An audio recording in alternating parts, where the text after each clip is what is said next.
Okay, this is part 2 here at Quilting by Heart of the quilting on the Grace Qzone queen frame with my domestic sewing machine. So I'm sorry about the harsh overhead lighting. I know that it's got a pretty fierce glare, but I have to be able to see really good. You want to be able to see really good when you are quilting on your frame. So, okay, where was we? Now, on my machine here, on my carriage, I have the stitch regulation. I don't know if you're familiar with stitch regulation. This just makes it possible for me to run this machine with my fingertip. I can change the speed of the machine by changing the stitch length up or down. There's a pulse feature on here to set a stitch or to do other things. I've never used a pulse much, but it's there. And then there's the on and off button, which turns it on automatically. That way I don't have to have a foot pedal because I'll be walking back and forth up and down quilting on this frame here. So yeah. I wanted to mention too that it's also important. I forgot when I was cleaning the machine out. If it's been a while since you've changed your needle on your machine, before you start quilting, I would recommend that you change the needle out. If it's been a little while, you're going to hear a really dull, clunky sound if that needle needs changing, and it can cause needle breakage. These needles can weaken over time because quilting on a frame puts a little bit of stress on the needle and the machine itself. So yeah, I know that the last time I've only quilted one really large quilt on this. I was talking about quilting projects, that my quilting projects has been small, but I remember that I did quilt one queen size quilt on here, and my machine actually towards the end was getting hot. I got to smelling something. I thought I would have burnt my machine up. So that's another thing to think about. If it's a really big quilt and it's a long quilting project, you might want to let your machine rest every once in a while, which you need a break to, you know, to stop and get a drink of water or something like that. If y'all see my Sonic cup in the background everywhere I am, big Sonic cup. So, yeah. But I'm going to flip you around here, and we're going to start loading up our backing. I'll show you how to load your backing and show you how to put on your batting and your binding. I'm making a quilt sandwich here. Your backing and your batting, how to put that on your quilt frame. Okay. So heads up here, I have my batting laid out here. I've got my quilt top laid out and my backing fabric under there. Be sure that when you go to put your quilt onto the frame, that you don't try to cinch on your batting or your backing fabric. It would be better to add to your backing fabric if you have to make it wider. It needs to be, they recommend, I think, maybe like 4 inches, you know, at the top, 4 inches larger for your batting and your backing around your quilt top. I would never go any less than maybe 2 or 3 inches on all sides, because it's a bad feeling when you start to wind that quilt on and it begins to stretch just a little bit, to run out of fabric on either side with your batting or your backing. It's just very aggravating to have that happen. So always veer on the side of having too much instead of too little when it comes to your batting and your backing fabric. You really can't skimp on that, because this quilt top is going to stretch some, because you have to tighten it down. So it's going to have and fabric's got a lot of give and stretch to it. So there's going to be some stretching on here as we begin to tighten it down. Okay, I'm trying to get y'all to an angle where you can see what I'm doing. So you're not going to see my face as much as you're going to see my hands and see my quilting frame. Okay. So now I have my quilt top here. I have my backing fabric here. And I have my batting fabric. So I'm going to show you how to load it onto this quilt frame. Alrighty. We're going to get this out of the way for the time being.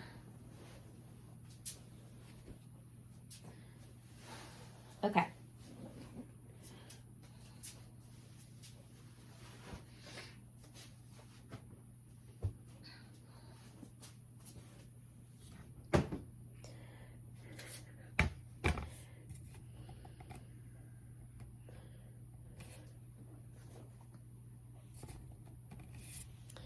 If you will notice on my top, these are called leader cloths, okay? Right here, this right here, and this right here down at the bottom is called a leader cloth. And that's what is actually feeding that quilt onto this quilt frame as I'm quilting it. I'm going to pin it with pins to this top cloth, the backing, just the backing fabric now. Not the batting, not the quilt top itself. But the backing fabric will be pinned to these leader cloths, okay? And this green mark I put right here in the center. I don't know if it's reading that green. I have a green mark right in the center of my leader cloth at the top bar and here at this bottom bar. I've got a green mark that I made when I put these on here. And I put these leader cloths, I put them on with Velcro tape on this machine. That's how I secured it when I bought it. So that's how I am going to make sure that I have my quilt placed on here straight. Is I'm going to find the center point of my backing. Okay, here's my backing, and I'm going to fold it in half. And I'm going to find the center point at the top here. And I'm just going to kind of finger press it till I get a little mark. That way when I open it up, I can tell where the center is. And I'm going to take and start putting it on my leader cloth. Okay, I got to get my pins. I got my pins. I have my backing. I've marked the center. Now I'm going to pin it onto the center of my top bar's leader cloth. And the way that I'm going to do this is I'm just going to drop it down in here. Now make sure that the pretty side, which is going to be the side that's going to be viewed on the outside of the quilt, make sure that it's facing down. This is not a pretty sides together type of thing. This pretty side should be facing down the way that it's going to actually be on the quilt. And I've got that little line, and I pulled up my leader cloth down here, and I'm just going to take my quilt backing, and I'm going to put that mark right on that green mark that marks the center of my leader cloth, and I'm going to begin pinning it on.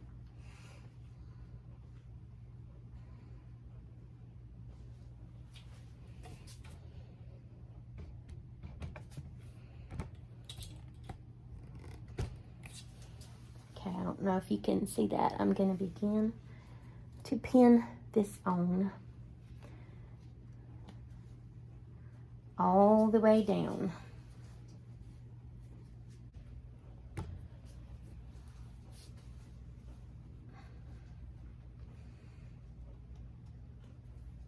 I'm pinning it on all the way down, and I'm placing those pins every few inches, maybe every 2.5 inches, all the way down on that side. And here's the center, and I'll go up this way. Now I'll go up that way, pinning all the way to the end down here.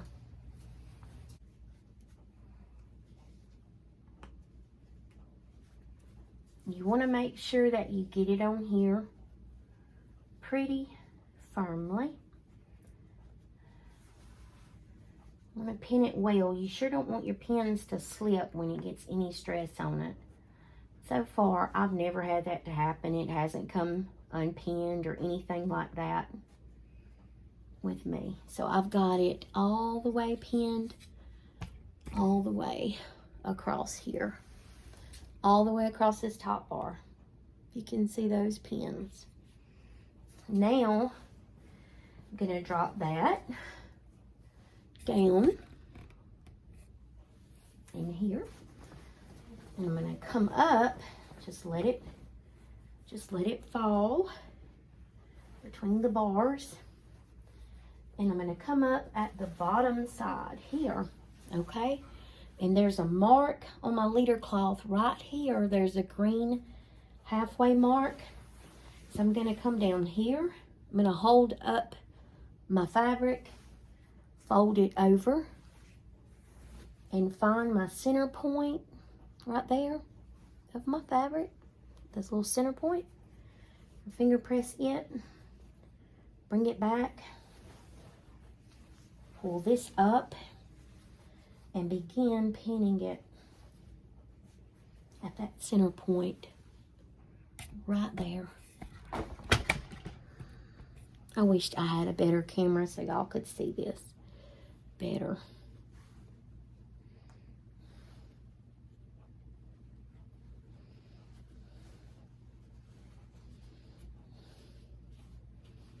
And I'm looking on both sides, making sure that I'm catching it good, trying to pin it on as even as I possibly can.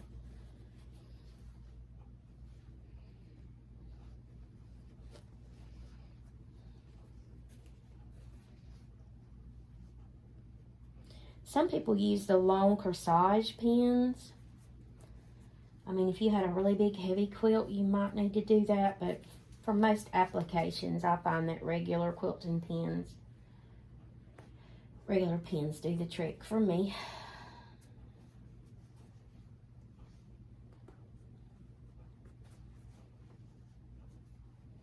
Professional quilters are looking at this. I'm sure they're laughing if any professional quilter was to ever see this.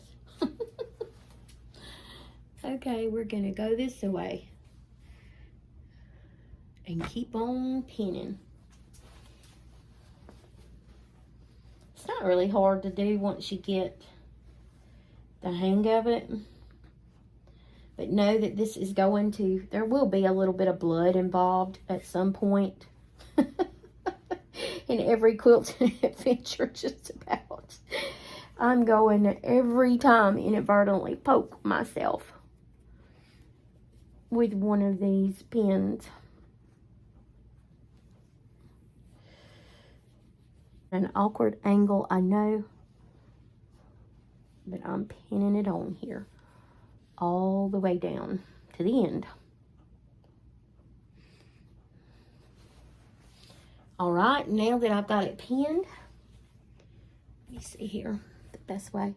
I'm going to just straighten it out, reach in there, and make sure that down inside, everything is neat. I'm gonna pull it, make sure all the puckers is out on my frame. I'm gonna smooth it, make sure that I've got this bar smoothed down. Make sure this top is pulled good and tight. I'm pulling it, smoothing out my leader cloth across the top.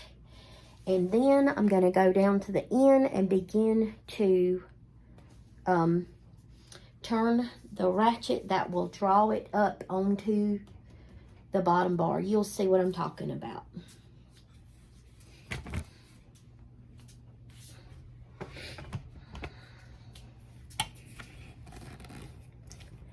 Okay, you haven't saw my face for a long time. I am sorry, I'm not a videographer, however you would say that. And yeah, so now I'm going to turn my ratchets down here. There is on this top and this bottom rail, you have got a little clip that goes down and up. You will see these little clips. You can push them down. So when you push them, that loosens it and makes it able to be turned by your hand. You can turn the bar as long as you're holding down on it. When you let it go, it tightens up. Okay? So I'm going to loosen the one on the bottom, and I'm going to load my quilt backing up onto this leader cloth. Okay?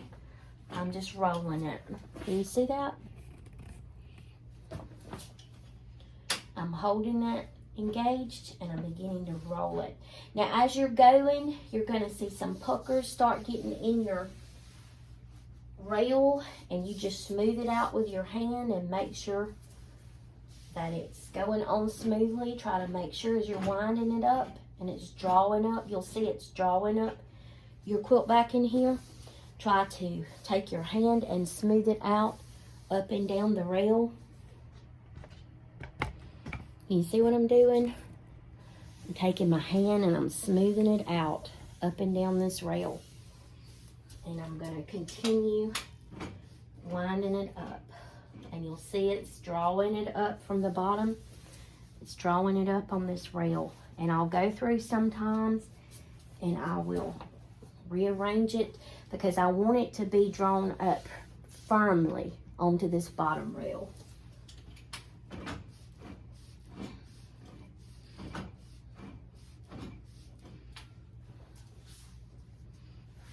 This is especially important when you have a really large quilt.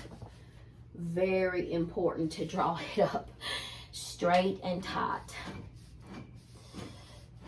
Okay. Almost on there. A little bit more. Be careful when you're smoothing it out because I have got stuck with the pins poking up through the... Okay, you can see that now I have drawn it up, the backing up onto my bottom bar completely. And here at the top, you can see the pins. You can see where the backing begins up here at the top. Alrighty. Now then, I'm going to place the batting on here. Alright, I have my backing on the rails now. It's firmly on the rails. Okay, now this next part, putting on the batting and the quilt top, we're not going to actually roll it onto the rail. It's just we're going to do what's called floating this part.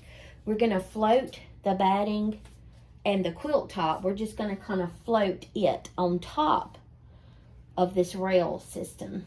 And as we advance it, you'll see that it will work out, but we're just gonna kind of float it. So what I'm doing now is I'm going here with my batting and I'm going to the top. Remember I said that we need to have a little bit of extra batting and a little bit of extra backing because when we actually put our quilt top on, we want to have plenty of room to quilt around it, okay? So I have put my batting, I've laid it, and I've got the edge of my batting here. It's not the straightest line, but I'm trying to make sure that I put it flush at the top with this line where the pins, right at the top where I can see the pins here. I want to come down just a little bit because I don't want to get super close to the edge, but I want it to be pretty close up there to the top, okay? Now, and the next thing we're going to do is we're going to put some stitches in this quilt on the next thing. So see you for that, part 3.